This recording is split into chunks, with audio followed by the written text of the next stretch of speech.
Olá, meu caro aluno, minha cara aluna, seja bem-vindo à nossa aula de ensino religioso e eu quero te convidar para pegar papel e caneta e olhar com muito carinho para as lições de hoje. Eu sou o professor Yuri Lima e quero te convidar para juntos vermos o seguinte objeto de conhecimento. Vamos ver a aula 7, que é revisão e avaliação.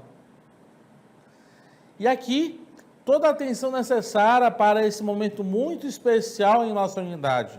A revisão e avaliação é uma oportunidade onde nós vamos olhar com muito carinho para os apontamentos, para bem fazermos nossas avaliações, para bem fazermos também o nosso momento também de autoavaliação. Então, vamos agora com a nossa revisão de hoje.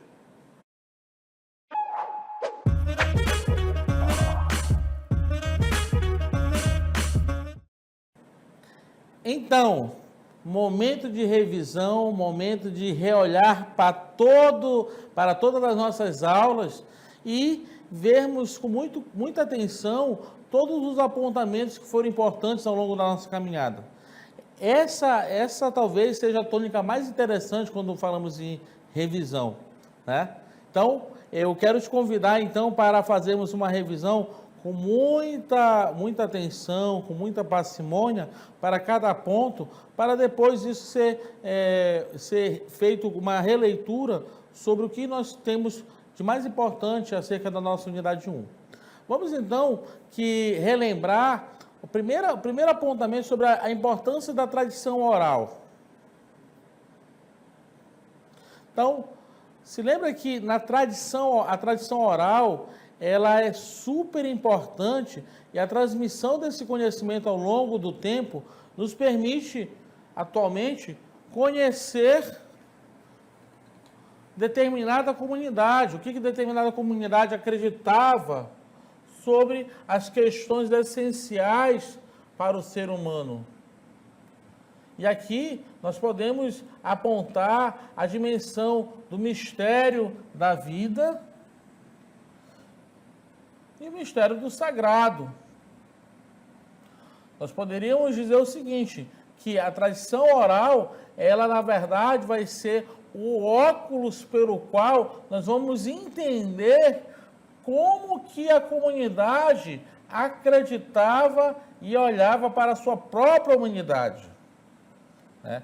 E aqui esse olhar profundo para as questões essenciais do ser humano, para a sua própria humanidade, a gente vai, de certa forma, olhar com muita atenção a dimensão da vida, mas também aquilo que a comunidade considera como sagrado. Gente, quando olhamos para a dimensão da tradição oral, não devemos esquecer de dois elementos super importantes: o tempo e o espaço, onde a tradição ela se desenvolve. Então, nós poderíamos dizer que os elementos do tempo e espaço são elementos super importantes para toda e qualquer dimensão que nós falemos sobre a tradição oral. Para pensar no seguinte: muitas histórias que são faladas pelas tradições orais, principalmente indígenas, você pode, de repente, repensar as mitologias, pode repensar as histórias daquela comunidade, pode pensar também que quando, na narrativa daquela história indígena, além do tempo, que pode ser um tempo imemorial, um tempo não definido, um tempo que está, de repente, no âmago da sacralidade daquela comunidade, você vai entender que toda e qualquer narrativa vai se desenvolver principalmente no espaço do contexto daquela comunidade. Então, é muito importante nós entendermos que a tradição oral ela é de suma importância para entendermos a maneira como a comunidade vai olhar aquilo que ela pensa acerca do sagrado e aquilo que ela pensa acerca do que é humano para ela. Tá? Agora a gente vai dar mais um próximo passo muito importante, que é um outro elemento super importante que está anexado com a ideia de tradição oral. Nós não podemos perder de vista a importância da memória nas religiões. A memória também desempenha um papel muito importante. É como se fosse um grande arquivo em nossas mentes, onde armazenamos todas as histórias. Olha só, preste atenção, olha que coisa interessante. Armazenamos nas nossas memórias as histórias, os rituais, os ensinamentos que vamos aprendendo ao longo da vida. Nas religiões, a memória é usada para lembrar as tradições e também, por que não, as práticas importantes, que são super importantes, que vão dar segmento para aquela comunidade religiosa. E isso é importante porque isso vai garantir que essa tradição ela não se perca ao longo do tempo. Então, podemos fazer uma revisão muito importante que a tradição oral é de suma importância para as religiões, mas a memória é super importante porque ela armazena, como foi marcado aí, as histórias, os rituais, os ensinamentos que a gente vai aprender ao longo da vida. E, ao mesmo tempo, a memória ela serve para lembrar as tradições e as práticas religiosas que vão garantir que ela não se perca ao longo do tempo. Tudo bem? Então, tradição oral e memória são elementos que estão, casadinho. Eles são elementos que para as comunidades religiosas, principalmente as comunidades religiosas que são de tradição oral, são importantíssimos para que aquele conhecimento não se perca ao longo do tempo. Um exemplo que eu acho que é importante, resgatarmos. Para pensar quantas das nossas mitologias indígenas na Amazônia foram conservadas ao longo de séculos, de milênios, até chegarem aos nossos dias. Ou também quantas mitologias que foram conservadas pelas comunidades de matriz africana, que saiu lá da África, veio para cá para o Brasil, se espalhou pelo Brasil afora, nos terreiros, seja de tradição de Umbanda ou de Candomblé, e chegaram até os praticantes dos dias de hoje. Esses são exemplos muito claros sobre tradição oral. Vamos agora dar um outro passo sobre a história da escrita. Antes de um segundo, a gente poderia dizer o seguinte, volta para mim, por gentileza.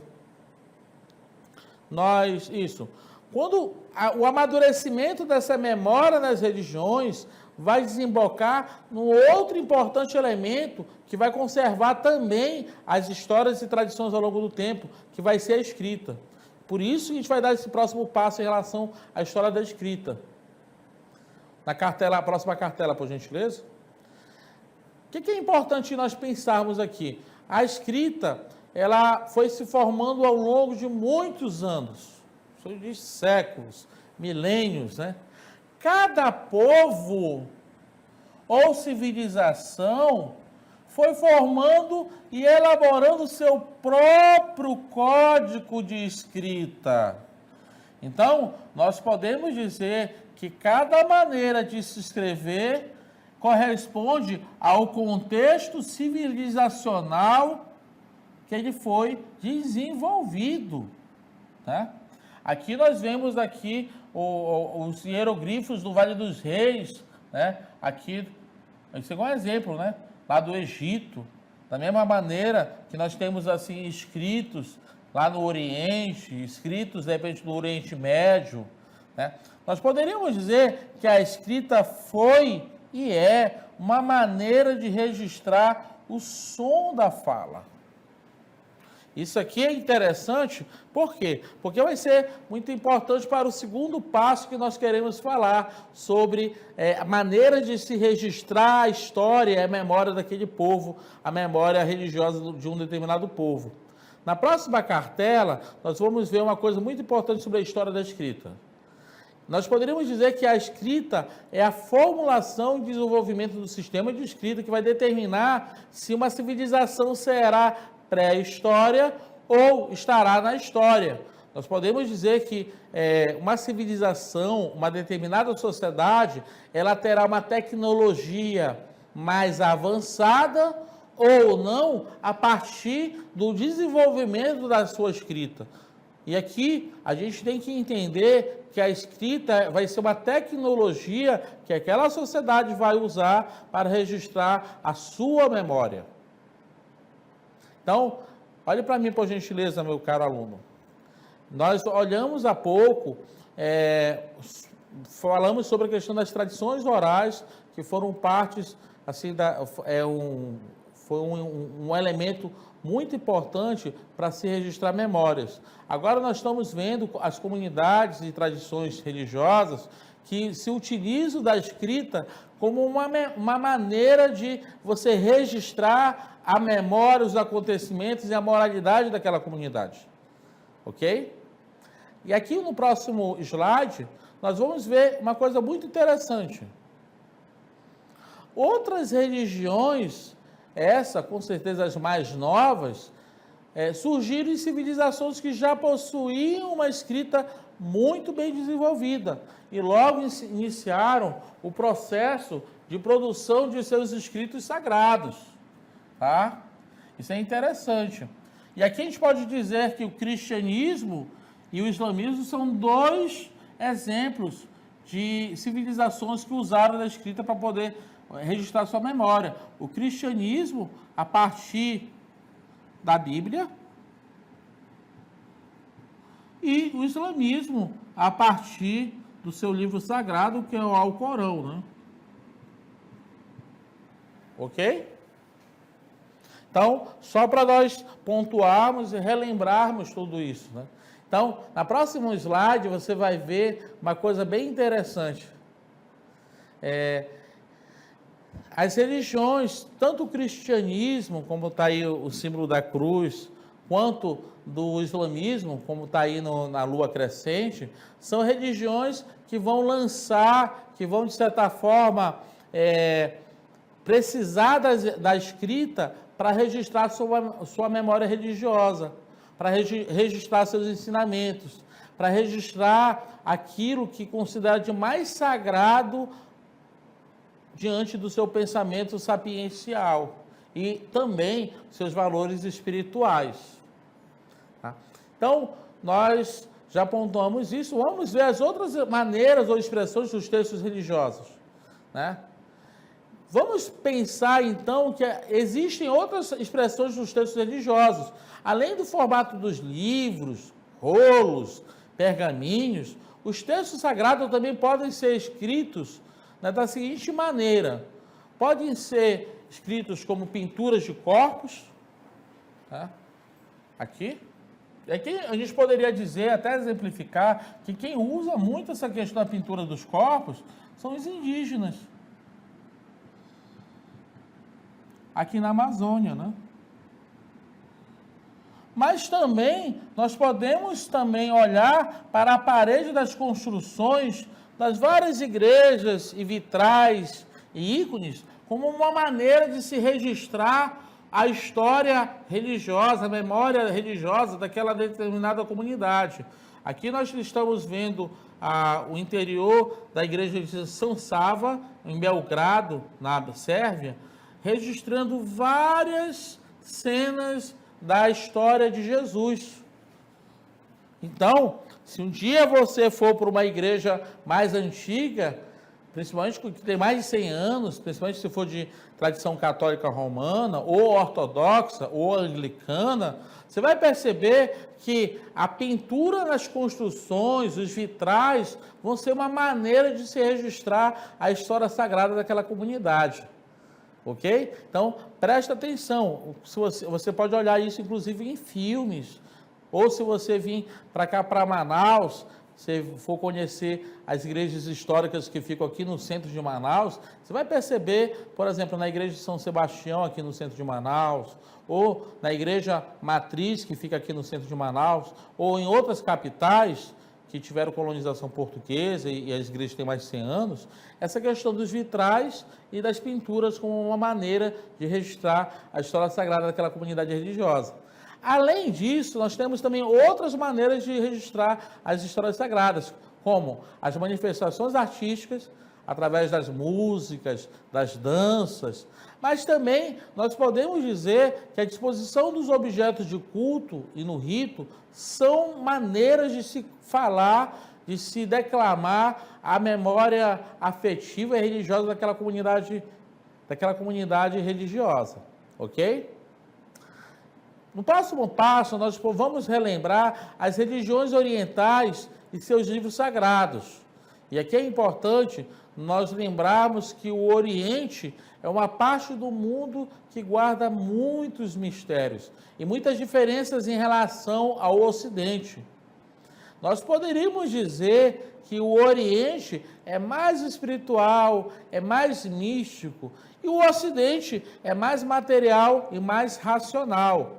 Vamos lembrar, meus caros alunos, que daqui a pouquinho nós vamos ter muita influência do racionalismo iluminista, que vai, de certa forma, e também do racionalismo grego, que vai, de certa forma, influenciar todo o contexto ocidental, né? Isso é muito importante também nós recorrermos à história como uma fonte muito necessária para entendermos a diferença entre o Oriente e o Ocidente. Enquanto que o Oriente, você teve essa dimensão mais mística, mais, inclusive, assim, com histórias bem milenares, que foram guardadas assim, ao longo de muitas gerações, nós vamos ver que o Ocidente teve muita influência do racionalismo grego e também do racionalismo iluminista, que já aconteceu agora, na época da Idade Moderna para cá, ok? Que também é importante em relação às diferenças entre Oriente e Ocidente. Vamos lá? O Oriente é o berço de importantes e antigas religiões. Algumas delas possuem seus próprios livros e escritos sagrados. Para pensar, as primeiras civilizações que desenvolveram grandes tecnologias, inclusive na área da escrita, saiu realmente do Oriente. E aqui nós temos alguns exemplos: o hinduísmo, o taoísmo, o confucionismo e o budismo são alguns exemplos de religiões nascidas no Oriente. Se nós fôssemos fazer uma contraposição, enquanto que o hinduísmo, o taoísmo, o confucionismo e o budismo são exemplos de religiões mais orientais, nós poderíamos dizer que, por outro lado, exemplo de religiões ocidentais seria o cristianismo, o islamismo e o judaísmo, ok? Agora nós vamos dar um outro passo para entender como é a comunicação de fé nas religiões de matriz africana. Lembra que nós falamos sobre as religiões de matriz africana, como o candomblé e a umbanda? A fé é comunicada de maneiras vibrantes e cheias de rituais, né? Para pensar que a música, a dança, as cerimônias são usadas para conectar os fiéis com a dimensão dos orixás e ancestrais. Lembra que eu falei que os orixás, pelo menos na visão africana, significa o quê? Significa o ancestral que foi, na verdade, divinizado, que ele tem uma conexão com a natureza. Então, a dança, a música, a comida, tudo isso serve para conectar o fiel com a dimensão do transcendente através dos orixás, ok? E aqui, na próxima cartela, através da dança dos orixás e das cantigas sagradas, os praticantes expressam sua devoção e fortalecem sua fé. A espiritualidade africana deve ser olhada como o culto da ancestralidade dos orixás e conexão com o outro e com o mundo. Ok? E aqui tem um exemplo muito bonito do pensamento de tradição afro. Mais uma vez, meu pai Xangô me ajudou. Nesse terreiro eu vou cantar em seu louvor. Xangô é meu guia, meu protetor. Na tristeza e na alegria nunca me abandonou. E aqui, de acordo com a lenda, Xangô era o rei de Oió, região que hoje é a Nigéria, que possuía um caráter autoritário e violento, além de ser extremamente viril, atrevido, vaidoso e justiceiro. Conhecido por praticar uma justiça dura, justa e cega, como uma rocha, que, aliás, é outro elemento que representa também Xangô, que é a rocha. Então, nós vamos ver um exemplo de divindade de orixá africano, sempre com essa dimensão dessa ambivalência, que é muito característico desse grande panteão das divindades africanas. Por outro lado, na espiritualidade indígena, nós vamos lembrar os tantos povos do Amazonas e do Brasil que compõem essa grande miscelânea de religiões, de espiritualidades que estão conectados com o sagrado. E aqui vamos lembrar algumas das características da espiritualidade indígena, que são a união com a natureza e o profundo respeito por ela, e a dimensão da integração, da dualidade e também da complementariedade. Ok? Isso é muito importante nós relembrarmos isso como pontos extremamente necessários para entendermos um pouco sobre a espiritualidade indígena. Aqui, já indo para os finalmente, nós vamos olhar para a diferença entre as tradições orientais e ocidentais, né? Enquanto que o Ocidente tem uma mente mais racional, preza pelo mundo exterior e tem uma mentalidade mais científica, até por conta da influência do modernismo, do racionalismo cartesiano, da influência grega, então a gente tem um pouco esse pé no racionalismo no Ocidente. No Oriente você trabalha um lado mais intuitivo, valoriza o universo interior e dá muita importância para a religião. Ok? Então, essa é uma pontuação. E agora nós vamos ver algumas lições acerca de valores das diversas religiões. Na religião hinduísta, você vai ver uma mensagem muito importante sobre amor. Não faças ao outro aquilo que se a você fosse feito, lhe causaria dor. Essa é uma mensagem muito interessante do hinduísmo. No budismo, você vai ver uma outra mensagem sobre amor, que é o seguinte: de 5 maneiras um verdadeiro líder deve tratar os seus amigos e dependentes, com generosidade, cortesia, benevolência, dando o que deles espera receber e sendo fiel à sua própria palavra. Também nós temos o exemplo aí, sobre um exemplo de amor e respeito no judaísmo. Não faças ao seu semelhante aquilo que para você é muito doloroso. E aqui eu quero te conectar também com mais 2 últimos exemplos sobre valores dentro de outras religiões. Por exemplo, a justiça e a religião, tanto para o budismo quanto para o cristianismo. Para o budismo, justiça significa quanto mais nos distanciarmos de nossos egocentrismos, com mais facilidade saberemos o que é justo e o que não é justo. Olha só, quanto mais nos distanciarmos de nossos egocentrismos, mais facilidade nós saberemos o que é justo e o que não é justo. E no cristianismo, o conceito de justiça é: o Deus bíblico promove a justiça e estabelece o direito. É um Deus que liberta os escravos, faz justiça aos órfãos e viúvas e se faz presente junto aos abandonados e perdidos. Meus caros alunos, eu quero terminar a reflexão de hoje com uma mensagem para que fique guardado no seu coração e ao mesmo tempo você possa usar como uma reflexão muito válida em relação à ciência da religião, em relação aos próximos passos que nós vamos dar ao longo das nossas aulas. A solução é sempre a esperança. Uma esperança, porém, que comece a trabalhar, que saiba viver o dia a dia, que procure fazer o trabalho de justiça e libertação com os outros. Essa é uma mensagem do bispo da Prelazia de São Félix do Araguaia, Pedro Casaldáliga, que eu gostaria de presentear ao longo dessa unidade e fica como uma reflexão muito válida ao longo dessa revisão de hoje. Muito agradecido e vamos que vamos juntos construir a educação.